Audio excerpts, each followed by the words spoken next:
श्रीमती सिल्बी पासा, कला लोकगीत।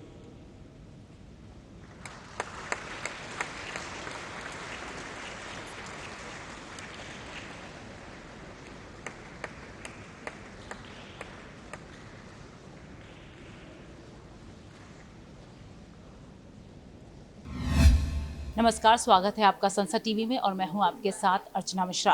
हमारे साथ हैं मेघालय से पद्मश्री अवार्डी सिल्बी पाशा जी। बहुत बहुत स्वागत आपका संसद टीवी में और बहुत बहुत शुभकामनाएं। बहुत बहुत धन्यवाद। आपको पद्मश्री सम्मान के लिए चयनित किया गया, भारत सरकार की ओर से अवार्ड दिया गया। कितने गर्व की बात आपको लगती है?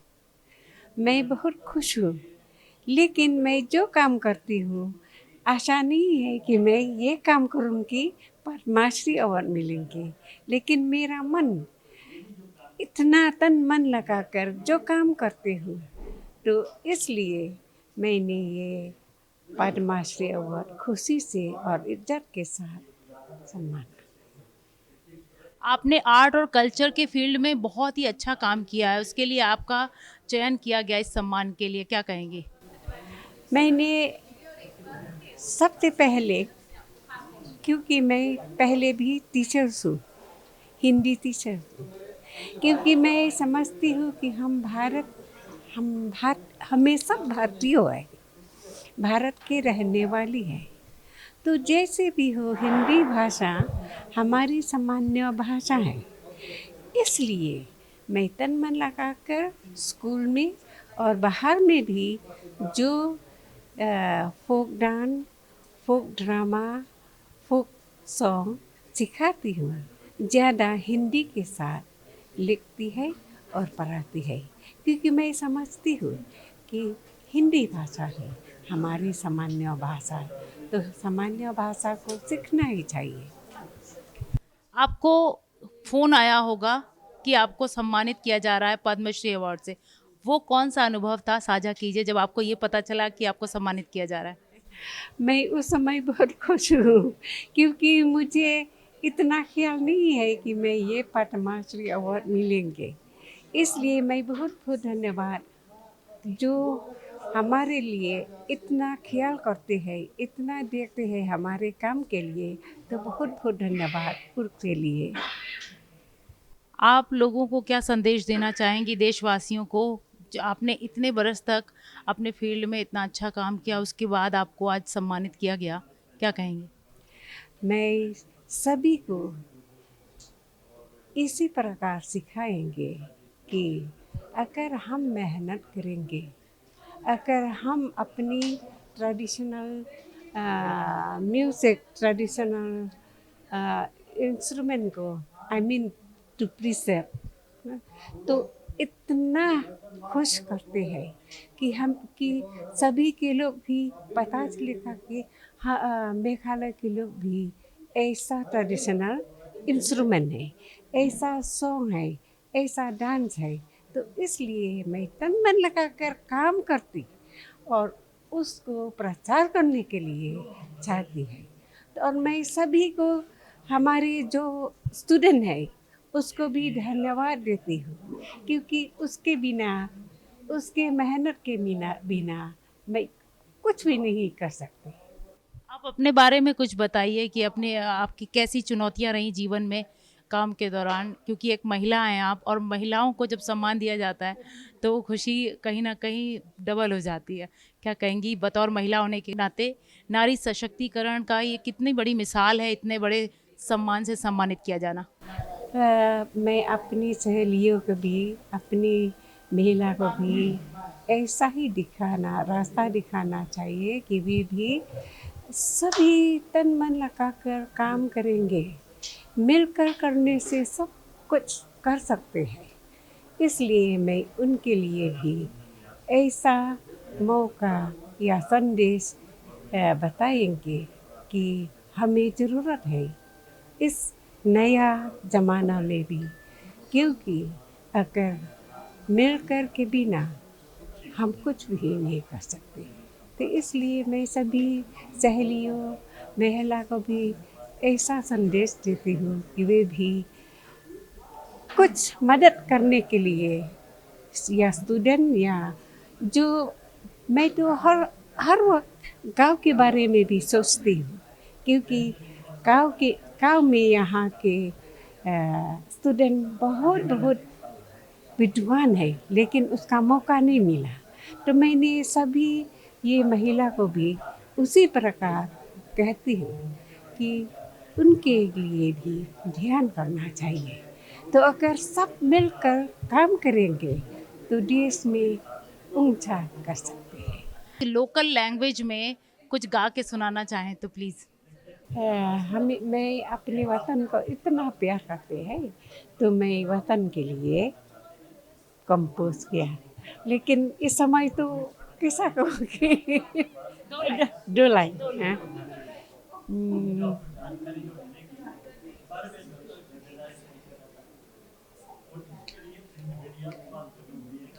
ये भारत हमारा जो प्यारा वतन है, ये जन्नत नमा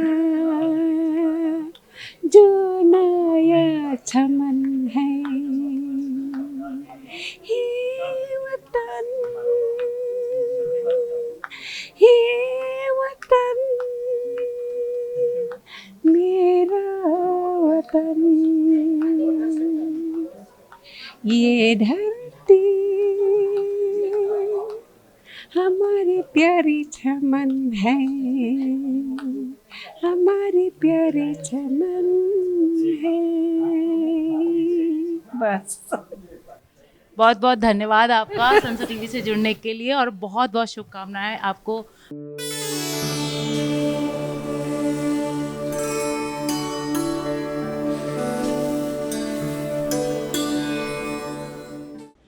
श्री होर्मस जी एन कामा, साहित्य एवं शिक्षा, पत्रकारिता।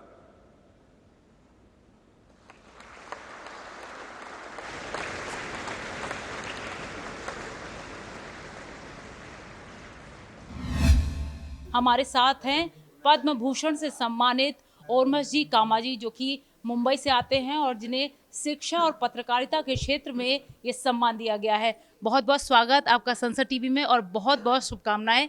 कितने गर्व की बात ये सम्मान। Thank you, thank you.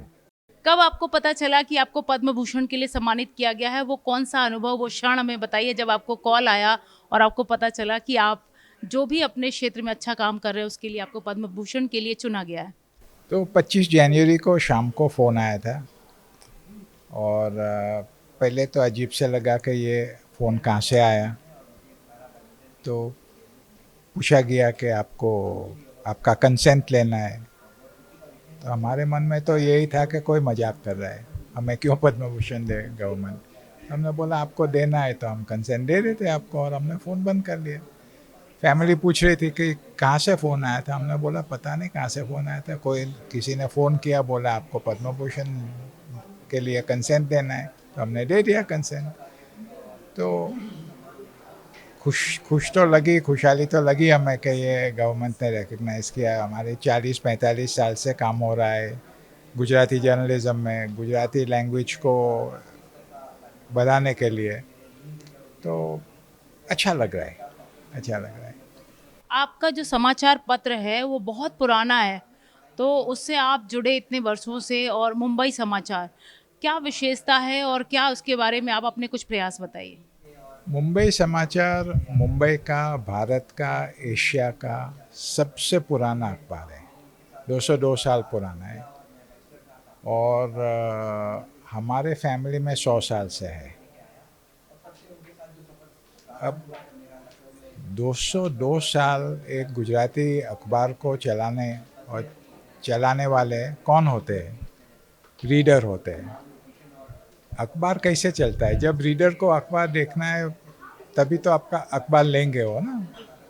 तो हमें यही अच्छा लग रहा है कि अभी भी गुजराती रीडर है, यंगर जनरेशन भी है, और यंगर जनरेशन को हम एनकरेज करने के लिए गुजराती बुक फेयर्स करते हैं, हमारे रीडर को गुजराती बुक्स हम डिस्ट्रीब्यूट करते हैं, गुजराती प्लेस को हम स्पॉन्सर करते हैं। जो लैंग्वेज को, अखबार तो अखबार है, लेकिन हमारा कंसंट्रेशन है लैंग्वेज के ऊपर कि लैंग्वेज को कैसे वाइब्रेंट रखे, लैंग्वेज को कैसे बढ़ाएं, और यंगर जनरेशन जो है उसकी रीडिंग हैबिट इंडियन लैंग्वेज में बहुत ज़रूरी है, और उसको बढ़ाने के लिए हम सारी कोशिश करते हैं।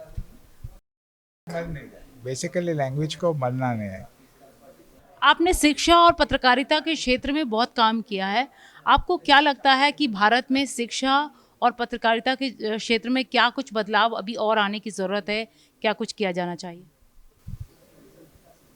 भाषा को कुछ भी कर भाषा को बढ़ाने के लिए और अभी क्या है, बच्चे को रीडिंग हैबिट बढ़ाने के लिए कोशिश होनी चाहिए।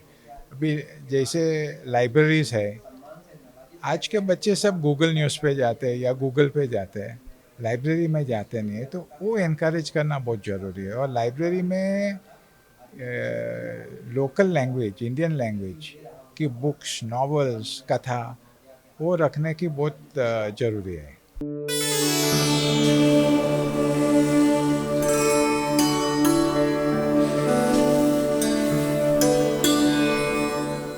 पद्म विभूषण डॉक्टर वैजंतीमाला बाली, कला, नृत्य एवं अभिनय।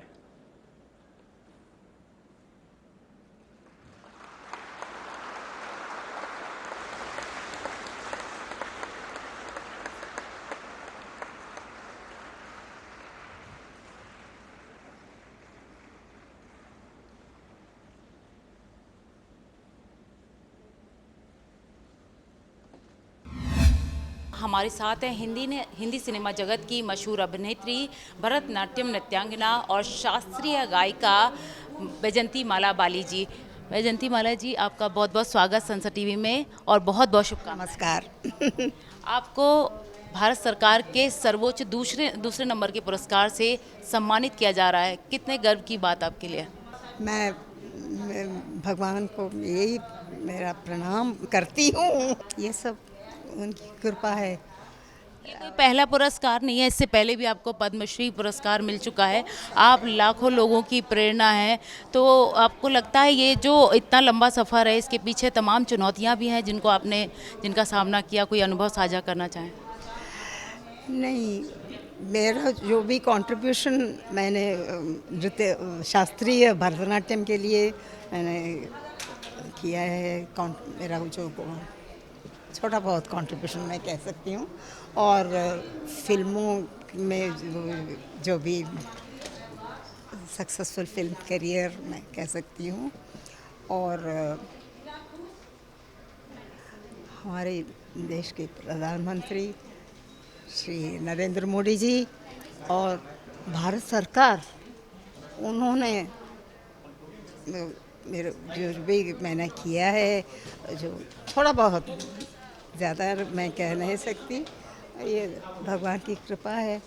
और उन्होंने ये भारत पद्म विभूषण सम्मानित करने के लिए उनको ही बोलना है, कहना है मेरा जो भी है।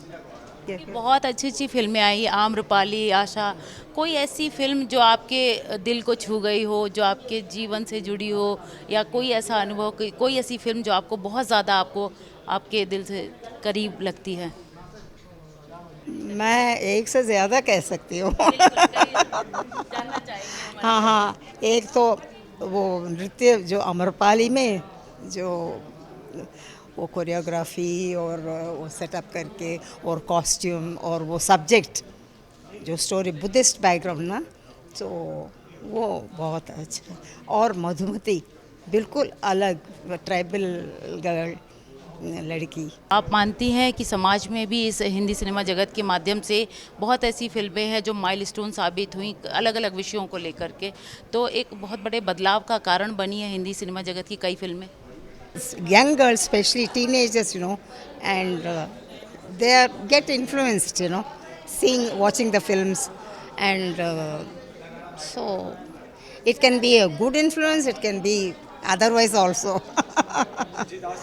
Yeah, generally, too much of revealing themselves, you know, that sort of a thing. Nowadays, it's become a common thing.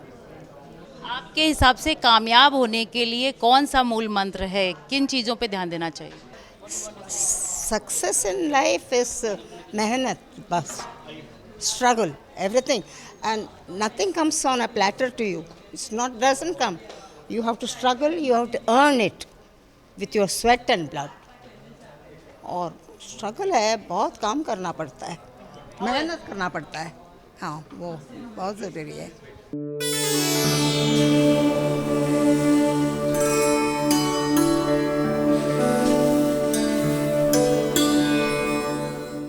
Shri Harish नायक, मरणोपरांत साहित्य एवं शिक्षा, उनकी पुत्री डॉक्टर मीता जोशी।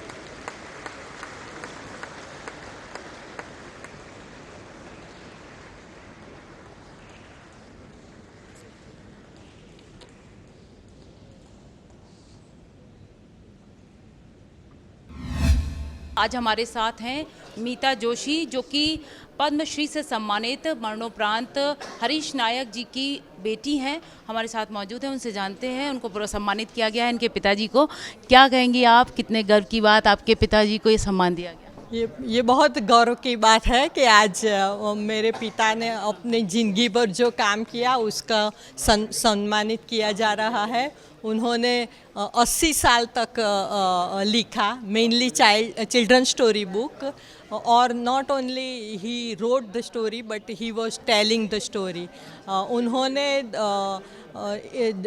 जब स्कूल्स में जाके स्टोरी टेलिंग चालू किया तो उसके साथ साथ वो 1-1 रुपये की चौपड़ी अपने आप पुस्तक छाप कर वो बेचते थे, so that a child can read that story too. He has also told stories for the like cancer children, mentally disabled children, और वो सब किया. हाँ, कोई उनसे जुड़ा ऐसा वाकया बताइए, लेखन की दृष्टिकोण से भी और जो भी उन्होंने अपनी फील्ड में किया उसके लिए। उनका मेन तो जो वो स्टोरी टेलिंग करते थे तो जो वार्ता कहते थे तो वो जो बस वही कि सब मेरे साथ वार्ता संभळो रे वार्तानु विमान आव्यू वार्तानु विमान. सो वो जो बस बुलाते थे कि सब बच्चे मेरे साथ आकर आओ, वार्ता सुनो और वार्ता जियो. तो कोई आप उनकी बेटी हैं, पिताजी के लिए आज इतना बड़ा दिन है और वो होते यहाँ पर तो एक अलग ही बात होती, तो क्या कहेंगी उनके लिए? क्या याद कर रही हैं आपको, उनका आपका पूरा परिवार? हाँ, हम पूरा परिवार we were story telling family. तो हम 4 बहनों, जॉली, डॉली, भोली, फॉली, और वो सब साथ में वार्ता सुनाने के लिए जाते थे. तो मैं बस यही कहती हूँ कि पप्पा, हम सब आपको याद कर रहे हैं और शायद आप ऊपर भी सभी को वार्ता सुना के खुश कर रहे होंगे. कोई संदेश देना चाहें आप अपने पिताजी की ओर से देशवासियों को? कुछ भी हो, परिस्थिति कुछ भी हो, आप बस अपना काम डट के करते रहिए, उसका ज़रूर परिणाम आएगा.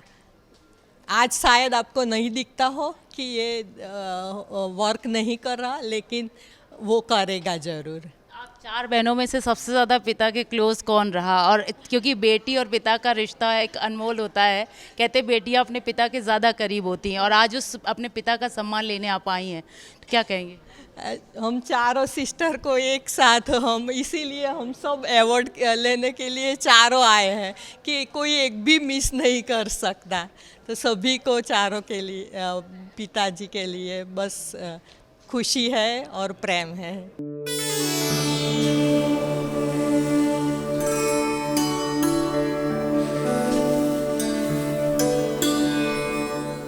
श्री गौरव खन्ना, खेल प्रशिक्षण, पैरा बैडमिंटन।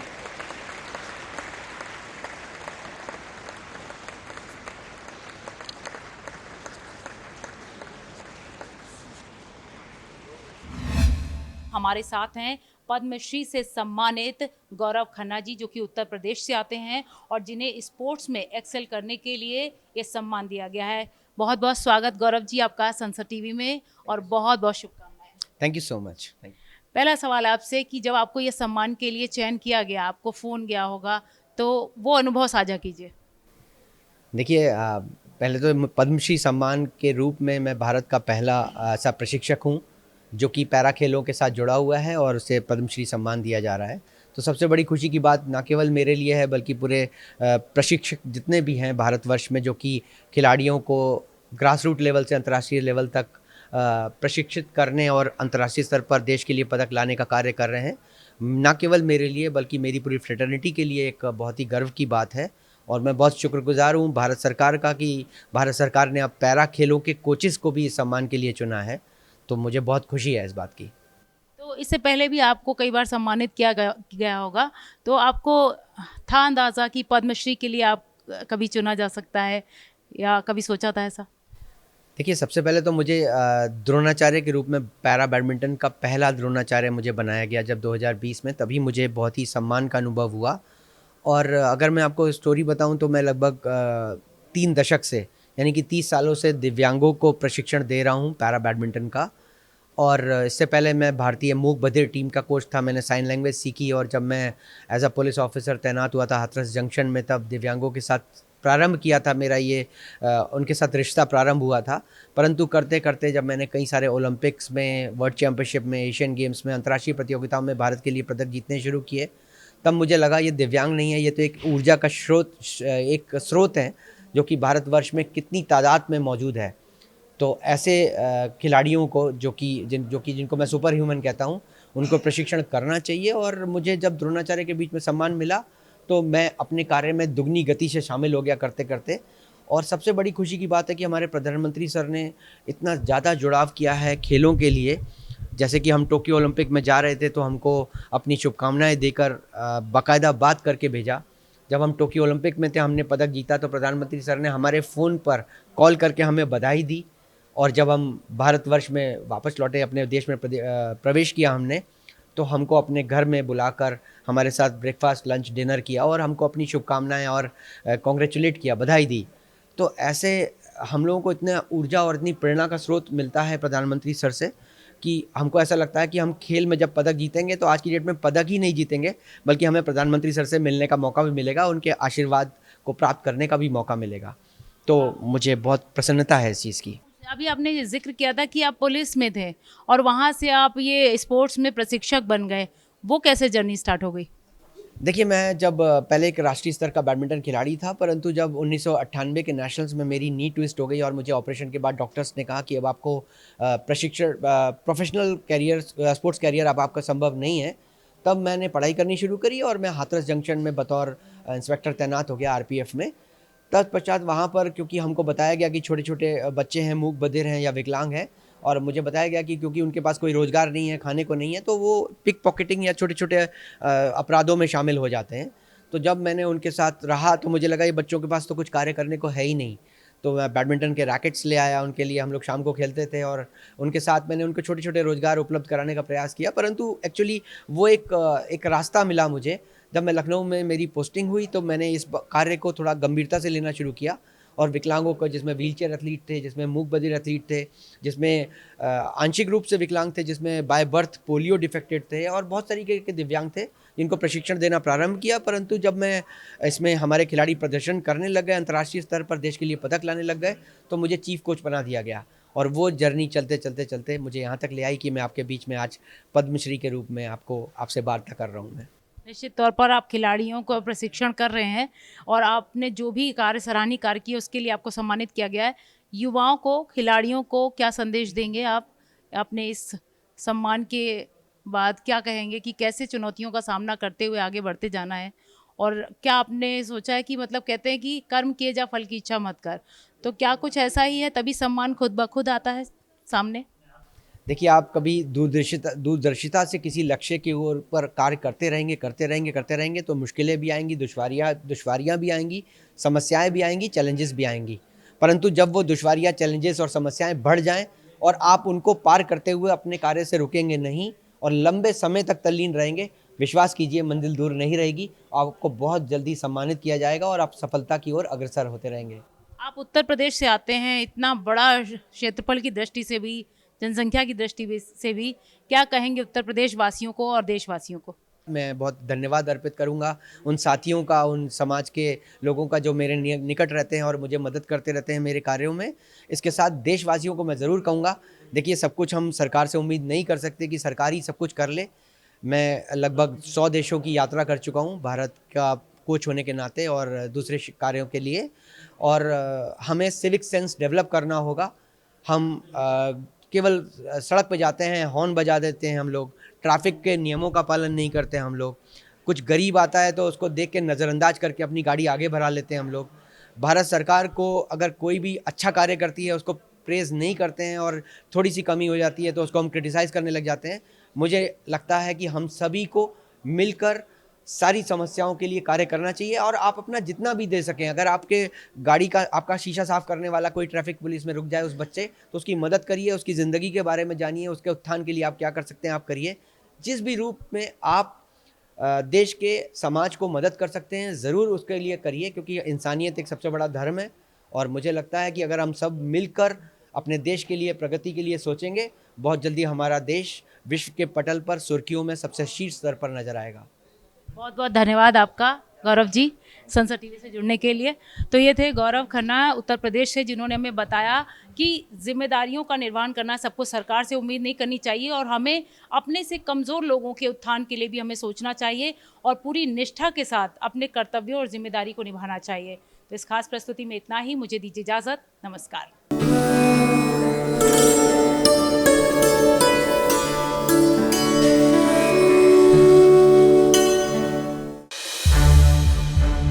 संसद टीवी के और भी प्रोग्राम्स देखने के लिए सब्सक्राइब करें हमारा YouTube चैनल, और हाँ, इन्हें लाइक और शेयर करना ना भूलें।